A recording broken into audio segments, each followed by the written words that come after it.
Okay, hypothetical situation.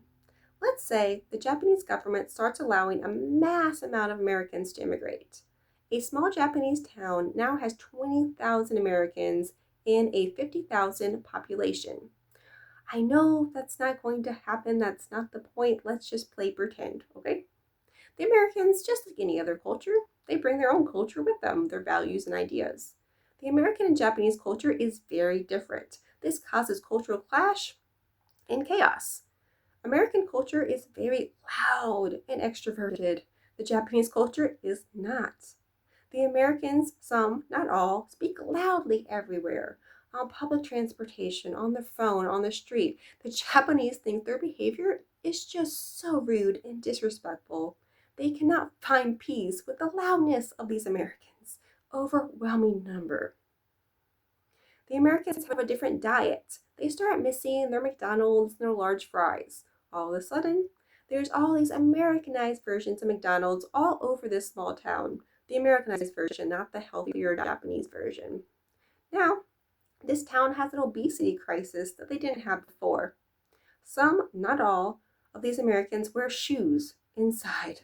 The Japanese thinks this is just so uncivilized, uncultured, barbaric even. Some, not all, Americans start disobeying laws they disagree with. The Japanese, overall, are very law abiding people. They tend to value the common good over the individual. This is different from the Americans, who tend to value the individual over the common good. Let's say the Japanese starts implementing things like mask mandates or vaccines during a bad flu season. Some of these Americans say, well, it's my body, it's my right, the government can't tell me what to do. The Japanese thinks this behavior is just antisocial, just selfish and foreign. Law enforcement becomes overwhelmed with these Americans who are not following the laws. They have to arrest them, they can't enforce them. It has just gone mad with how many Americans they have to deal with. They have to let out repeat offenders because they just don't have the resources to deal with this. Some, not all of these Americans, start missing their guns.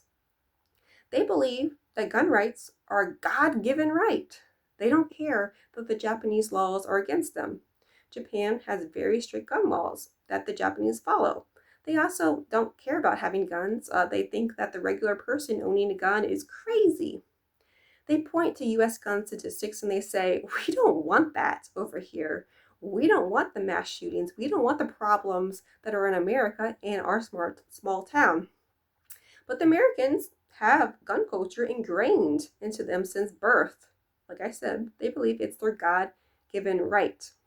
This makes the Japanese very frightened. These Americans will be able to vote. Maybe, not maybe them, maybe if not them, then their children. They'll be able to vote for things like gun rights. This scares the Japanese citizens. Some, not all, of these Americans are on welfare because they do not speak the Japanese language, the native language, which makes it hard for them to find jobs. The Japanese government sets these people up. They give them free healthcare, free housing, just all of this money. The Japanese look at this and they say, "Hey, wait a minute. There are some Japanese people who need welfare and they either can't get it or they are getting less than the Americans. The Japanese are getting less than the Americans. They think, why does my government care more about the Americans coming in than our own citizens, the Japanese? The American kids, they go to Japanese schools, the public schools. They do not speak the language. The teachers are overwhelmed. Suddenly, they have a large amount of students who do not speak the native language.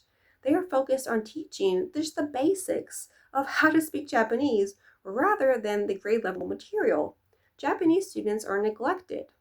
The school quality declines, the test scores, everything is down. Japanese parents don't think their kids are getting a good education.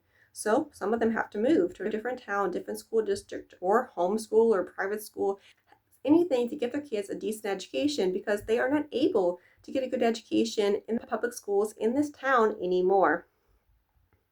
Same thing with the hospitals. They're overwhelmed. The emergency room time waits have been greatly increased. Some people, I don't know, may even die waiting because it is just jam packed. All the Japanese parents look at the American kids. They're different from their kids. They also misbehave way more than their kids, especially in schools. They do things like talk back to their teachers. The teachers don't know what to do with these kids. They quit in mass and say, you know what, I am not going to deal with this. There's so many problems. Same thing with housing. There's issues there. All of a sudden, all this demand from all these new immigrants is driving up prices. There's a housing shortage. All of a sudden, the Japanese are having trouble finding affordable housing. This was not a problem before. There's also more car crashes. The Americans are not used to driving on the other side of the road. They're crashing more, and therefore car insurance rates are up for everyone. I say all this just to prove that mass immigration has its problems. Sudden mass immigration, okay? I am not saying that all immigration is bad. I understand that there are some American immigrants in Japan, and it can work because Japan has selective and controlled immigration compared to the United States. The US is facing a crisis because of our immigration, which is uncontrolled and unselective. Things are mad.